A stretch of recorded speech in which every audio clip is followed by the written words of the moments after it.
കർത്തൃദിനം, ശ്രേഷ്ഠദിനം, ആരാധനക്കു വിശുദ്ധദിനം. Hallelujah ഗാനം ചൊല്ലി ഹൃദയങ്ങൾ വാഴ്ത്തിടാം.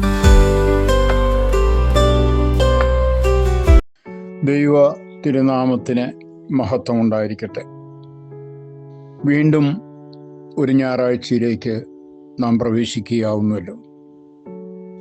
സ്നേഹമുള്ളവരെ, നമ്മിലെ സ്വാർത്ഥത അകറ്റുവാനും മറ്റുള്ളവരുമായി സൗഹൃദം വർദ്ധിപ്പിക്കുവാനും സ്നേഹവും സഹാനുഭൂതിയും പരിപുഷ്ടിപ്പെടുത്തുവാനും ആത്മാർത്ഥമായി ചെയ്യുന്ന ദാനങ്ങൾ ഏറ്റവും സഹായങ്ങളാണ്.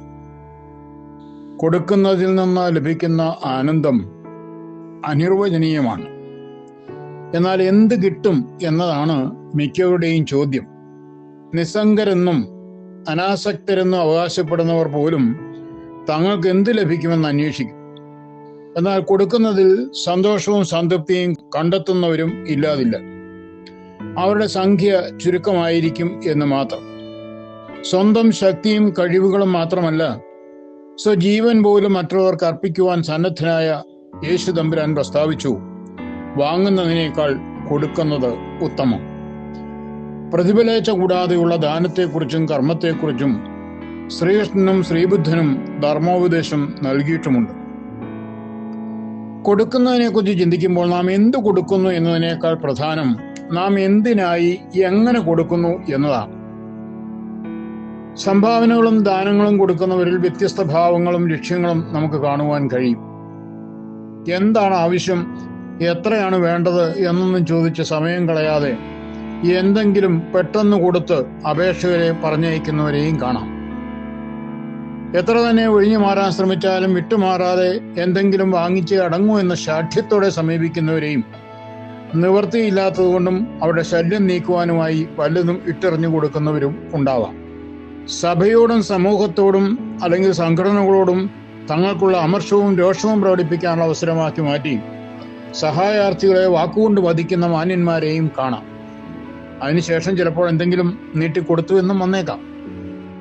പേരിനും പെരുമയ്ക്കും വേണ്ടി കൊടുക്കുന്ന ചിലരുമുണ്ട്. താൻ ചെയ്യുന്നത് 10 പേര് അറിയണമെന്നുള്ള നിർബന്ധം അത്തരക്കാരിൽ കാണാം. പത്രത്തിലും മാസികയിലുമൊക്കെ വാർത്തയും ചിത്രവും വന്നാൽ ഏറെ സന്തോഷം. അതിനുവേണ്ടി വേണമെങ്കിൽ വേറെയും ചിലവാക്കും. മുട്ടയിട്ട കോഴി പുരപ്പുറത്ത് കയറി കൂവി അറിയിക്കുന്നത് പോലെ എന്തെങ്കിലും കൊടുത്ത ശേഷം കാണുന്നവരോടെല്ലാം തന്റെ ഔദാര്യത്വത്തെപ്പറ്റി കൊട്ടിഘോഷിക്കുകയും ചെയ്യുന്നവരെയും നമുക്കിടയിൽ കാണാം. ഒരു ആതുര ശുശ്രൂഷാ കേന്ദ്രത്തിനോ ഒരു ജീവകാരുണ്യ പ്രസ്ഥാനത്തിനോ വേണ്ടി സാമ്പത്തിക സഹായത്തിനെത്തുമ്പോൾ അതിനുവേണ്ടി കൊടുത്തിട്ടുള്ളവരുടെ ലിസ്റ്റ് നോക്കി മറ്റുള്ളവരെക്കാൾ മോശക്കാരനാകരുതല്ലോ എന്ന് കരുതി സംഭാവന നൽകുന്നവരും നമ്മുടെ ഇടയിലുണ്ട്.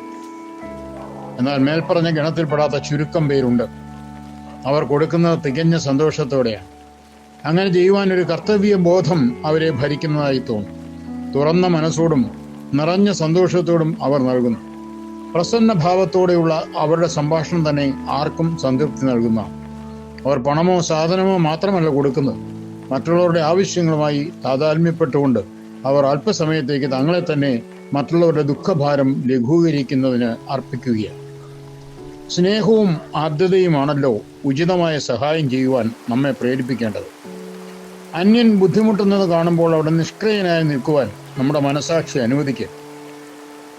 എന്നെപ്പോലെയുള്ള മനുഷ്യരല്ലേ ദുരിതത്തിൽ കിടന്ന് തപിക്കുന്നത്, നിർഭാഗ്യവാന്മാർ കഷ്ടപ്പെടുന്നത് കണ്ടുകൊണ്ട് ഞാൻ വെറുതെ ഇരിക്കുന്നത് എങ്ങനെ എന്ന ബോധത്തോടെ അവസരത്തിനനുസരിച്ച് സഹായിക്കാൻ ഒരുങ്ങുന്നവൻ ഒരു യഥാർത്ഥ മനുഷ്യസ്നേഹി ആണ്. അവർ തങ്ങളെ തന്നെ ദൈവത്തിന് സമർപ്പിക്കുന്നതോടൊപ്പം ദൈവഹിതപ്രകാരം തങ്ങളെ സമൂഹത്തിനു വേണ്ടിയും സമർപ്പിക്കുവാൻ നമുക്ക് കഴിയട്ടെ. നമുക്ക് ലഭിച്ചിരിക്കുന്ന ഈ ചെറിയ ആയുസ്സിൽ ഏത് രീതിയിൽ നമുക്ക് മറ്റുള്ളവർക്ക് സഹായങ്ങൾ കൊടുക്കാം എന്ന് ചിന്തിക്കുകയും അതിലൂടെ മനസ്സംതൃപ്തി നേടുകയും ചെയ്യുവാൻ ദൈവം നമ്മെ സഹായിക്കട്ടെ എന്ന് പ്രാർത്ഥിക്കുന്നു. ശുഭരാത്രി നേരുന്നു. നിങ്ങളുടെ ജോൺ പോൾ കോറപ്പിസ്കോപ്പ അച്ഛൻ.